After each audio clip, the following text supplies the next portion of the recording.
कुछ किए हो? स्वप्न वाला, स्वप्न में जो प्रवेश होता है, स्वप्न में जागने की जो स्थिति होती है उसके लिए भी एक साधना होती है। इन लोगों को बताए थे, वही पूछ रहा हूँ मैं कि तुम लोग कुछ किए कि खाली सुन के यहाँ से मतलब आपने ये बताया था कि मतलब स्वप्न में हम कैसे जागें, मतलब स्वप्न हमको अभी लगता है ना, स्वप्न बस स्वप्न जैसे कई बार होता है ना कच्ची नींद है, ऐसे आपको लगना चाहिए कि स्वप्न में देख रहा हूँ, सपने में लगना चाहिए कि स्वप्न में देख रहा हूँ, ये सपना है जो मैं देख रहा हूँ। उस समय हाँ, उस समय लगना चाहिए कि ये सपना है, जिस टाइम वो घट रहा है, हाँ, जिस समय वो घटित हो रहा है। उसके बाद सुषुप्ति में प्रवेश की बात होती है कि फिर सुषुप्ति में कैसे प्रवेश करेंगे। तो कोई एक मैंने चीज़ बताई थी कि या तो कोई एक मंत्र लो, हाँ, छोटा सा, उसके जरिए होगा, या कोई चित्र से भी हो सकता है। तो उससे आध्यात्मिक क्या फायदा है गुरु जी? फायदा ये है ना कि अध्यात्म का मतलब होता है कि हमारी जो है चारों अवस्थाओं में जागृति होनी चाहिए। अच्छा। अध्यात्म का मतलब यही होता है। जैसे अभी हम जागृत हैं, हमारे आँख कान नाक मुँह सब जागृत हैं, तो ये हम इसी से संबंध हमारे हैं, दुनिया है, जहान है, जो भी है। लेकिन सपना में तो ये सब समाप्त हो जाता है। सपना में तो हमें पता नहीं चलता, ना हमारे रिश्ते रहते हैं, ना हमारी उपलब्धि रहती है, ना हमारा बल रहता है, ना कुछ रहता है। सपना में तो ये सब बेकार हो जाता है। सपना में भी हम जागृत होने चाहिए। एक चीज़ तो यह हो गया, तो हमारी दूसरी अवस्था में प्रवेश हो गया। उसके बाद तीसरी अवस्था है जब हम सुषुप्ति में चले जाते हैं, घोर निद्रा में, जिसमें कि सपना भी नहीं होता है। तो उस समय वो पूरी बेहोशी या पूरा जीरो की अवस्था होती है एक तरह से, जिसमें कि हमको कुछ भी पता नहीं चलता, ना सपना देखते हैं, ना कुछ, ना अपने होने का बोध होता है। उस अध्यात्म यही कहता है कि उस अवस्था में भी हमें पूरा पता होना चाहिए। अच्छा। सुषुप्ति में भी हमारी जागृति होनी चाहिए, तभी माना जाएगा कि आध्यात्मिक है, अन्यथा नहीं माना जाएगा। बात समझ में आ रही है? कोई भी आध्यात्मिक व्यक्ति हो, चाहे वह योग के माध्यम से, अष्टांग योग के माध्यम से, चाहे भक्ति योग के माध्यम से, चाहे ध्यान योग के माध्यम से, चाहे ज्ञान योग के माध्यम से, किसी भी माध्यम से वह योगी हुआ हो, उन सब के लिए ही यह अनिवार्य है कि वह उस अवस्था में सुषुप्ति में जागृत हो। सुषुप्ति में जागृत मतलब तुरीय अवस्था उसको कहते हैं, उसी को तुरीय अवस्था कहते हैं। तो उसमें जब भी जागृत, देखिए हम लोग की जब मृत्यु होती है ना, तो हम लोग उसी में चले जाते हैं, सुषुप्ति में चले जाते हैं। जब भी मृत्यु होती है, मृत्यु सदैव जो है घटित होती है बेहोशी की अवस्था में।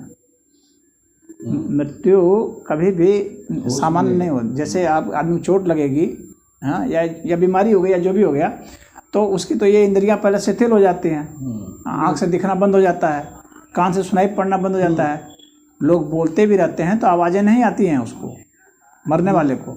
वो तो उसको लगता है बहुत दूर से आवाज़ आ रही है, धीरे धीरे आवाज़ भी बंद हो जाती है, गंध भी उसको नहीं आती है, बोल तो ऐसे भी नहीं कुछ पाता। उसकी सारी इंद्रियां शिथिल हो जाती है। अब वह क्या होता है, स्वप्न में प्रवेश कर जाता है। इसके बाद जो है मरने वाला व्यक्ति स्वप्न में चला जाता है। अगर उसको स्लो डेथ हो रही है, तो अगर सडन डेथ हो रही है तो उसके बहुत तेज़ी से एंटर करता है, वो बहुत तेज़ी से। जैसे मान लीजिए विस्फोट हो गया, बम विस्फोट हो गया, उसमें से चिथड़े उड़ गए, तो उस समय क्या होगा, वो सुषुप्ति में ही तुरंत चला जाता है, विस्फोट में ही, सेकंडों में। तो लेकिन अगर स्लो डेथ भी हो रही है तो क्या होगा कि स्वप्न में चला जाएगा, ये सब सारी इंद्रियां बंद हो गई, थोड़ी देर सपना देगा। सपना में क्या देखेगा, जिंदगी भर उसने जो जो किया है, अच्छा, और हाँ, जो जो किया है उसने, जिसने सारे कर्म जो है ना, उसको जैसे शॉर्ट फिल्म होती है, उस तरह से शॉर्ट फिल्म उसको स्वप्न में आ जाती है।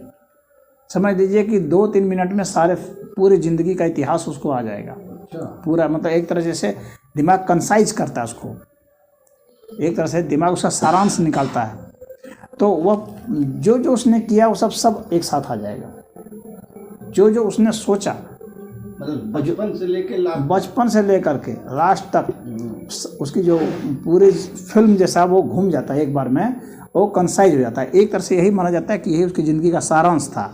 अब अपने उस सारांश को ले करके ही वह जो है सुषुप्ति में प्रवेश कर जाता है, जहाँ की वो बिल्कुल भूल जाता है, कुछ भी नहीं उसको पता है। तो वह जो सुषुप्ति अवस्था है उसमें भी जागृत होना चाहिए और स्वप्न में भी जागृत होना चाहिए।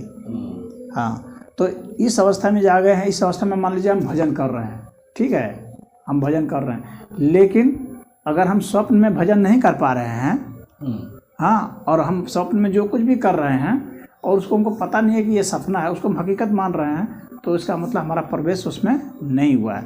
हमारा उसमें प्रवेश हो जाना चाहिए, उसके बाद फिर जो है हमारा सुषुप्ति में प्रवेश हो जाना चाहिए। तब हम बेहोश भी जब होंगे ना तो हमको होश रहेगा।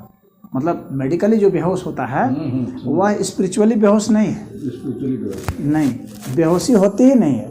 अध्यात्म में बेहोशी नाम की कोई चीज़ नहीं होती है, ये समझ लीजिए। सुषुप्ति नाम की कोई चीज़ नहीं होती है अध्यात्म में। अध्यात्म में तो बस तुरीय अवस्था होती है, और तुरीय अवस्था का मतलब हो गया कि सुषुप्ति में मेरी जागृति होगी, और इसके लिए ही हम लोग को साधना की जाती है। तो ध्यान साधना में जिसका तरीका है वही बता रहा था, और यही भक्ति में भी होता है। जैसे मान लीजिए कि आप ओम कर रहे हैं या ओम नमः शिवाय कर रहे हैं, जो भी कर रहे हैं, हाँ, या राम राम कर रहे हैं या हरे राम हरे कृष्ण कर रहे हैं, कोई भी एक, लेकिन वह जो मंत्र है ना आपके जब सांस के साथ जुड़ जाता है तब आपका स्वप्न में प्रवेश हो जाएगा। तो स्वप्न में आप जो कुछ भी देखें आपको मालूम पड़ेगा कि ये मैं सपना देख रहा हूँ, और उसको आप मैनिपुलेट भी कर सकते हैं सपने को। भीतर में जैसे सपना हुआ, कोई मान लीजिए कोई क्वेश्चन ऐसा है जो कि आपको उसका हल नहीं मिल रहा है, हाँ, तो हल नहीं मिल रहा है तो आप लगातार उस प्रश्न पर अगर आप टिके हुए हैं तो आपका माइंड जो है प्रोसेस करके आपको उसका हल भी सपने में बता देता है, स्वप्न में आपको मिल जाएगा। तो वह हल आपको मिल जाएगा।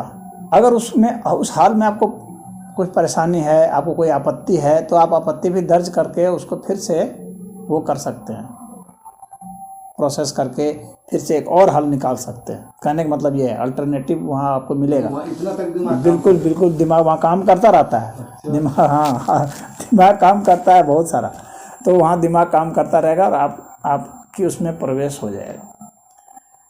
ऐसे जो पूरा का पूरा इसको कहते हैं, इसको साइकोलॉजी में लूसिड ड्रीमर कहते हैं, जो अपने से ही स्वप्न में प्रवेश कर जाता है जब चाहता है तब, ठीक है, और उसमें वो समझता है कि मेरे साथ क्या हो रहा है। तो आप कोई भी एक मंत्र लीजिए, या अगर मंत्र नहीं भी ले रहे हैं तो सिर्फ अगर सांस पर ध्यान अगर रखे हुए हैं, टिके हुए हैं, और कोई चित्र रखे हुए हैं या कोई एक चिन्ह रखे हुए हैं जिससे आप अपने को पहचानेंगे सपना में आप अपने को कैसे पहचानेंगे, हाँ, तो उसके लिए क्या है कि यह वह चिन्ह आपको एक चाहिए ही चाहिए, चाहे वह कोई चित्र हो, चाहे वह कोई शब्द हो, ध्वनि हो, हाँ, तो आप अपने को पहचान लेंगे। अपने को मतलब वही चिन्ह को पहचान, उस चिन्ह के जरिए जो है ना, चिन्ह एक चाबी का काम करेगा। समझिए। तो जैसे ही चिन्ह दिखेगा तो आप जान जाएंगे ओह ये सपना है, आपको तुरंत पता चल जाएगा, क्योंकि वह चिन्ह वहाँ आपको दिख रहा है, तो आपको पता चल जाएगा ओ सपना है, ये ओरिजिनल नहीं है। तब अब आपका दिमाग जो है ना, मेडिकली यह बताया जाता है कि हम लोग का जो आगे का हिस्सा जो है ना दिमाग का, हाँ, सेरिब्रल कॉर्टेक्स को कहते हैं, हाँ, यह अमूमन ब्लॉक कर दिया जाता है, ये ब्लॉक कर दिया, रुक जाया जाता है। इसीलिए तो हम लोग सपना में क्वेश्चनिंग नहीं कर पाते हैं। जो हम लोग का रीजनिंग माइंड है वह रुक जाता है, रीजनिंग माइंड को बंद कर दिया जाता है, इसीलिए हम लोग क्वेश्चनिंग नहीं कर पाते हैं। तो वहाँ पर रीजनिंग माइंड खुल जाएगा, जो बंद है ना वह खुल जाएगा। जब आपका वह प्रतीक चिन्ह उसमें प्रवेश करेगा तो वह खुल जाएगा, और आप जानेंगे कि यह सपना मैं देख रहा हूँ और इसमें हमें ये करना, ठीक है। अब आपको क्या करना है, जब उसमें आप पूरी जागृति आपकी हो गई, जैसे अभी जैसे जागृत है ना, ठीक है, ऐसे ही सपने में भी जागृति हो जाएगी आपकी। और तब आपको क्या करना है कि फिर वही चिन्ह को पकड़े रहना है। अब वह चिन्ह क्या करेगा कि सुषुप्ति का दरवाज़ा फिर खोल देगा आपको, वो चाबी का काम करेगा, और तब आप सुषुप्ति में आप घुस जाएंगे। सुषुप्ति में जैसे घुसेंगे पूरा दिमाग कैसे जागृत है, शरीर कैसे जागृत है आपको पता चलेगा, और वह जो है तुरीय अवस्था कहलाती है, सुषुप्ति में जाग जाना। तब आपकी मृत्यु कभी भी होगी ना तो वह आपकी जानकारी में होगी, कभी बेहोशी में मृत्यु हो ही नहीं सकती। और कभी भी आप नींद में जाएंगे ना तो नींद में भी आप जागे ही रहेंगे, भले सोया हुआ दिखेगा बाहर से, लेकिन आपको पता रहेगा मैं सो रहा हूँ, आपको पता रहेगा मैं सपना देख रहा हूँ, आपको पता रहेगा मैं सुषुप्ति में हूँ। गुरुजी मैं टोक रहा हूँ, कई बार मैंने सपना देखा है और सपना देखते टाइम ही मुझे ये एहसास होता है कि मैं सोचता हूँ कि ये तो मैं सपना देख रहा हूँ। हाँ, तो ये आपका प्रवेश है उसमें, ऐसा कई बार हुआ है। और बल्कि हम लोग थोड़ा उसमें हम तो देखते हैं कि अपने को बचा भी लेते हैं। मैंने हाँ, कुछ हम मैनिपुलेट भी उसमें करते हैं और फिर इसके बाद नींद खुल जाती है। हाँ, ऐसा हुआ है कई बार, तो सपना देखते तो दो बार ऐसा हो जाता है। कहेंगे कि मैं तो देखो मुझे नींद ही नहीं आया, मुझे नींद ही नहीं। तो वह जो है ना वह स्वप्न में प्रवेश है, वह एक अच्छी अवस्था मानी जाती है अच्छा, अध्यात्म में। जब आदमी साधना करता रहता है, ऐसे प्राणायाम वगैरह भी, धारणा वगैरह भी करता रहता है, ध्यान करता रहता है कुछ ना, तो धीरे धीरे उसमें प्रवेश हो जाता है। स्वप्न में जब प्रवेश हो गया तो आप एक सीढ़ी आगे निकल गए। हाँ, अब जब स्वप्न में प्रवेश हो गया तो उसी चिन्ह को आप पकड़े रहना है, लेकिन क्योंकि स्वप्न में प्रवेश होना कठिन तो है लेकिन बहुत कठिन नहीं है, लेकिन स्वप्न से सुषुप्ति में प्रवेश होना बहुत कठिन है। हाँ, वह जो है उस चीज को पकड़े रहेंगे, मतलब वही जो आपने धारणा बनाई है ना सोने के पहले, उसको आपको पकड़े रहना है। जैसे आपने मान लीजिए मंत्र या कुछ, हाँ, कोई मंत्र आपने किया है या कोई चिन्ह किया है, कोई तस्वीर आपने अपने रखी है, किसी पुराने जैसे इनको याद कर लिया, किसी को भी नहीं, किसी को मतलब ऐसे कोई आपको याद करना है। एक बात बताता हूँ, किसको रखना, आप एरा गैरा कुछ भी नहीं रख सकते हैं, उसका भी एक नियम है। ऐसा नहीं कि आप कुछ भी रख दिए, थाली रख दी, ऐसे नहीं होता है। वह चीज़ जो आपके दिल में गहराई में है, जिससे गहरा प्रेम, हाँ, जिससे बहुत गहरा प्रेम है, क्योंकि वह जो है ना वो प्रेम बहुत महत्वपूर्ण होता है, क्योंकि वह फोकस करेगा ज्यादा। हाँ, वह जो है आप कुछ भी काम कर रहे हैं ना, तो जहाँ से आपको प्रेम है वहाँ से आपको लगाव रहता है। तो इसलिए जिससे प्रेम है, जो जिस चीज़ से प्रेम है, या जिस व्यक्ति से प्रेम है, या जिस सिद्धांत से प्रेम है, जिस मंत्र से प्रेम है, जिससे भी आपको प्रेम है, हाँ, जहाँ की आपको कुछ वो नहीं है, औपचारिकता नहीं है, बहुत गहरा लगाव है, वही चिन्ह होना चाहिए। यह नहीं कि XYZ आपने लोटा थाली गिलास रख लिया, ऐसे इसका कोई मतलब नहीं है, ये प्रवेश नहीं दिला पाएगा। आपका दिल से उससे मतलब होता है, यानी आपकी भावना जिससे जुड़ी हुई है, मेरे कहने मतलब यह है। हाँ, तो वह आप उसी को आपको याद करते करते सो जाना है। उसको याद करते करते सोना भी आसान है, वो तो वैसे भी याद रहता है। तो याद, वह जब याद में घुस जाता है ना, तो उसी को आपको पकड़े रहना, थामे रहना, फिर वहाँ स्वप्न से वह सुसुप्ति में ले जाएगा। लेकिन सुसुप्ति में जाकर फिर वह नहीं रह जाएगा चिन्ह, वो गायब हो जाएगा, चाहे वो कोई भी। अच्छा, हाँ, क्योंकि सुसुप्ति की अवस्था जो है ना, विज्ञान भैरव तंत्र में ही बताया गया है, सुसुप्ति अवस्था जो है शिव की अवस्था है, वह शिव की अवस्था है। वहाँ निराकारत्व है, वहाँ कोई आकार का प्रवेश नहीं है, वहाँ किसी ध्वनि का प्रवेश नहीं है, वहाँ कोई चीज़ प्रवेश नहीं कर सकती, न आकार न ध्वनि, कुछ नहीं। आपको उसमें निराकारता का ही आभास होगा, और निराकारता का आभास होगा तो उसमें आप स्वयं भी निराकार होंगे। ऐसा नहीं हो सकता है कि आपका वहाँ आकार हो, यानी आपका अपना जो निराकारत्व है, वह इस अस्तित्व का जो निराकारत्व है, वहाँ पर आपका मेल हो जाएगा। लेकिन आपको पता रहेगा अपने होने का, मतलब मैं निराकार अवस्था में हूँ, यह पता रहेगा।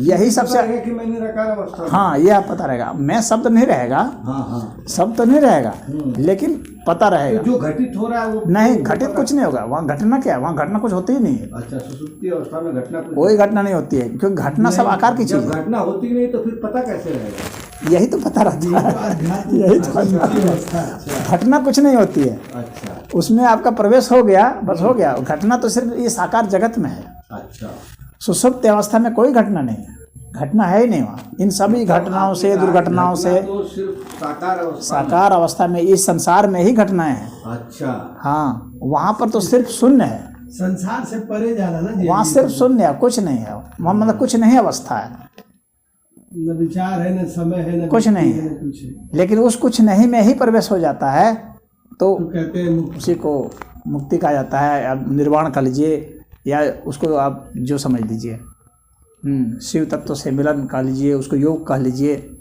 हमको तो पहले इतना ही समझने दीजिए, घटनाएं जो है घटित जो होती है वो साकार पे ही होती है। हाँ, उसी को घटना कहते ही हैं। घटना का मतलब है कि कोई चीज़ है, घटना जब भी होगी तो कोई चीज़ होगा, और वो आकार होगा, वो आकार हुआ चीज़ है, मतलब आकार होगा, उसका द्रव्यमान होगा, उसका गुण होगा। समझ गए? हाँ, और आध्यात्मिकता का उद्देश्य है इन घटना, आकार और सब चीज से परे हाँ, का अनुभव। समाधि अवस्था जो है, समाधि तो क्या वो यही ना है कि हाँ, भाई इनसे आप परे।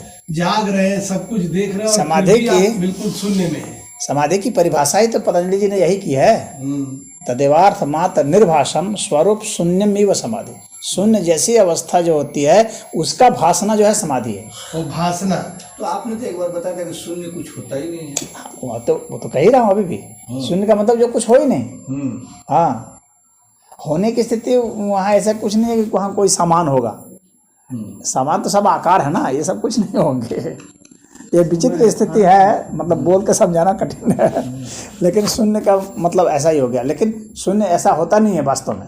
यथार्थ में शून्य नहीं है वह, इसीलिए यहाँ कहा गया शून्यम एवं समाधि, शून्य जैसी स्थिति, शून्य नहीं है। ऐसी स्थिति है। हाँ गुरु जी आप ही इसको एक्सप्लेन भी कर सकते हैं कि एक्चुअली ये जो हमारा उद्देश्य है किसी भी साधक का, योगी का, कि हम उस ऐसी निर्वाण अवस्था में जहाँ बिल्कुल घटनाओं से परे, और कहते हैं कि ये आनंद की परम अवस्था है, ठीक है ना, वह जो अवस्था है इसमें जाने के बाद आनंद कहाँ से उसमें फिर आया? नहीं, वो वही उसी को आनंद कहा जाता है, उसी को तो अच्छा, सच्चित आनंद उसी को आनंद कहा जाता उसी है। को सच्चित आनंद स्वरूप कहा जाता है। हाँ तो गुरु जी ऐसा क्या होता है कि उसको हम सच्चित आनंद स्वरूप कहते हैं? जैसे कोई भी योगी समाधि की उस अवस्था में चला गया या सुसुप्ति में जो आप कह रहे हैं चला जाता है, वो इसका मतलब वो एक्सट्रीम हैप्पीनेस में रहता हो ना, माने उसके आनंद की सच्चित आनंद को समझना है ना, हाँ, तो उसमें होता सच्चित क्या है? आनंद को समझना है ना। तो उसमें होता क्या है कि व्यक्ति कह रहा है कि मैं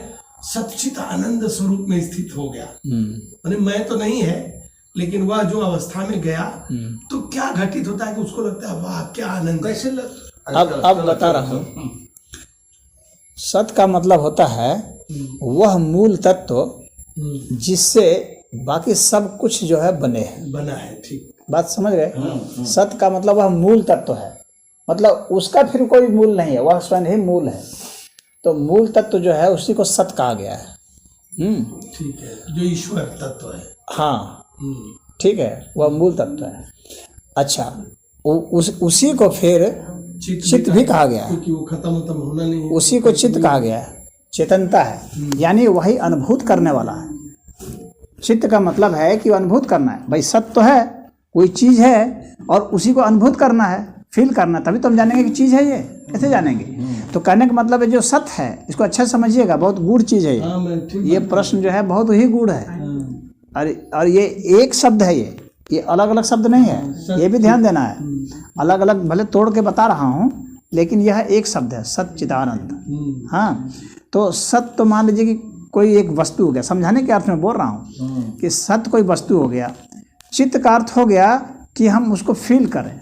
भाई कोई भी चीज़ है तो हम जानेंगे ना, जो कार है तो हम देख रहे हैं तभी तो हम फील कर रहे हैं, आँख से देख रहे हैं, छुएंगे तभी तो फील करेंगे ये चीज़ है। तो चित्त का मतलब हो गया कि जिससे हम फील करते हैं, कोई चीज़ को महसूस करते हैं, अनुभूति जिससे होती है वह चित्त हो गया, चेतना है। ठीक है, तो चेतना से हम महसूस करते हैं किसको? सत्य को। ऐसे समझ लीजिए, सत्य को महसूस करते हैं चेतना से।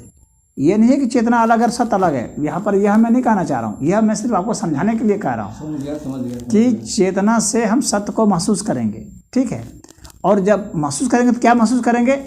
आनंद। बात समझ में आ गई ना? जब हम महसूस होगा तो क्या महसूस होगा? आनंद। और आनंद का मतलब क्या होगा? अब यहाँ पर एक प्रश्न उठता है ना कि आनंद किसको कहेंगे? वही मेरा सवाल भी था। वह सवाल है। तो आनंद को जैसे अगर हम पूछें कि सुख किसको कहेंगे, क्योंकि हमको जब भी आनंद को समझाना तो हम सुख से ही समझा सकते हैं। फिर वो आकार वाली बात आ गई। सुख हम किसको कहेंगे? जो हमारी चेतना को प्रिय लगता है उसी को ना सुख कहते हैं। जो हमारी चेतना को प्रिय लगे उसी को हम सुख कहते हैं। जैसे खाए तो कोई चीज़ हमें प्रिय लगा तो कहेंगे कि हमको खाने का सुख मिला। छुए तो प्रिय लगा तो हम कहेंगे कि हमको सुख मिला। और अगर हमें अप्रिय लगा तो हम कहेंगे दुख मिला। यही है ना? तो ये अनुभूति चेतना को होती है कि इंद्रियों को होती है? इंद्रियों के माध्यम से चेतना को होती है। अच्छा, इंद्रियां तो माध्यम बनते हैं। तो जिस घटना से हमको प्रियता का बोध होता है उसको हम सुख कहते हैं। ठीक है, अब जब हम चूंकि यहाँ पर क्या है, इस संसार में क्या है कि यहाँ पर एक समय है, एक जो है ना, दो घटनाओं के को नापने को समय कहते हैं। यानी कोई भी चीज़ जो हमें प्रिय लगती है तो वो कुछ समय के व्यवधान में होती है। कुछ देर के लिए प्रिय है लेकिन इसका मतलब वो खत्म होगा, वो समय के व्यवधान में होती है ना। तो वहाँ टाइम आता है। टाइम क्यों आता है? क्योंकि वहाँ कोई चीज़ है, कोई आकार है, इसीलिए वहाँ पर टाइम है। और क्यों आता है? क्योंकि वहाँ स्पेस है, जगह है। समझ रहे हैं? तो कहीं भी जो जगह होगी और कहीं भी कोई वस्तु होगी तो वहाँ पर समय निश्चित ही होगा।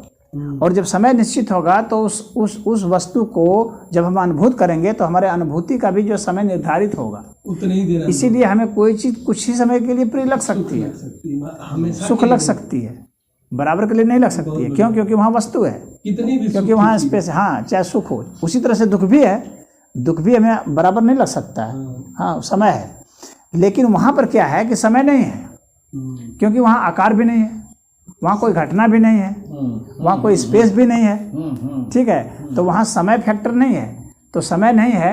अब ये जो सुख की जो अनुभूति थी हमें, अब वहाँ पर जो है, इसीलिए वहाँ पर क्या हो गया कि वो अखंड हो गया, वहाँ खंडित नहीं हो गया, वो टाइम को पार कर गया। तो वहाँ पर जो चित्त है ना, तो वह परम चित्त है, वो साधारण चित्त नहीं है। वहाँ की जो अनुभूति है परम अनुभूति है, और हमारा तो चित्त उससे सिंक्रोनाइज हो जाता है पूरा। हाँ, तो ये जो चित्त है ना, अभी स्थूल चित्त है, जिससे हम महसूस करते हैं, ये हमारे इंद्रियां स्थूल हैं, ये हमारा सुख स्थूल है। वहाँ पर सुख जो है, इसीलिए कहा जाता है कई गुना सुख हो गया। क्यों हो गया? क्योंकि वहाँ टाइम जो है नहीं रह गया, तो टाइम जब नहीं रह गया तो कई गुना हो गया। वो वहाँ पर वो भी नहीं रह गया, कोई सामान भी नहीं रह गया, वस्तु भी नहीं रह गई, उसके कारण ही वह अनंत हो जाता है। उसको अनंत इसीलिए कहा जाता है क्योंकि वहाँ पर शून्य जैसी स्थिति हो गई। तो उसको शून्य कहना ज़्यादा सही नहीं है, ज़्यादा कहना अनंत ही सही है। हाँ, अनंत कहना ज़्यादा सही है, इनफाइनाइट कहना ज़्यादा सही है शून्य के बजाय। शून्य का मतलब एक अभाव दिखलाता है। हाँ, वास्तव में वह अभाव नहीं है, वह पूर्णता है। अभाव नहीं, वह पूर्णता है। लेकिन कोई चूंकि वस्तु नहीं हमें दिखता, हाँ, कोई घटनाएं नहीं दिखती, इसीलिए हम शून्य जैसा कह देते हैं। तो गुरु जी उस अर्थ में का भी बोध रहता नहीं है, तो फिर शरीर का क्या हो? तो इसका मतलब कुछ नहीं। जब वो बैक होता है वापस, तो फिर उस आनंद का अनुभव तभी भी बना रहता होगा। नहीं, जैसे आप समाधि में उसकी वो वैसी स्थिति नहीं बने, उसकी बस कुछ यादें रह सकती हैं, उसके जैसा कुछ है, मतलब वह चीज़ नहीं आएगी, वह चीज़ तो उसी अवस्था में होगी। अच्छा, यानी उसको आप इस अवस्था में थोड़ी फील करेंगे, उसको आप इस माइंड से नहीं फील कर सकते। बात समझ में आ रही है? नहीं तो जैसे एक बात समझने की कोशिश करो। वहाँ पर जो हमारा चित्त था, वह चित्त, यह चित्त नहीं था जिससे कि हम आंखों से देखते हैं, इसे सुन रहे, यह चित्त वहाँ नहीं था। वहाँ तो परम चित्त था। तो परम चित्त को जो है इस चित्त में हम नहीं ला सकते, तो फिर इस चित्त को उसमें तो ले जा सकते हैं। तो ये सारा एक्सप्लेनेशन फिर किसने दिया? तो ये एक्सप्लेनेशन वो है, वास्तव में उसको हम फील नहीं कर पा रहे हैं, ये तो एक्सप्लेनेशन हुआ ना। जैसे ये जो आप एक्सप्लेन कर रहे हैं इस बात को, कि उसमें गए और वो सतचित आनंद स्वरूप का अनुभव किए जो अखंड और अनंत है। ये तमाम ऋषि मुनि महात्मा संत ये शास्त्र इस बात को कह रहे हैं, तो ये वही लोग कह रहे हैं जिन्होंने उसको जाके अनुभव किया है। और आप कह रहे हैं कि उसका अनुभव करके वापस आने के बाद आप उसको अनुभव कर ही नहीं सकते। हाँ, वो अनुभव तो नहीं रहेगा। तो फिर तब कैसे एक्सप्लेन कर रहे हैं? ऐसा है ना, जैसे कि हम लोग जब नींद में जाते हैं तो हम लोग को सुसुप्ति का पता नहीं होता है ना, लेकिन जब हम उठते हैं तो कहते हैं ना हम अच्छा लगा, हम गहरी नींद सोए थे।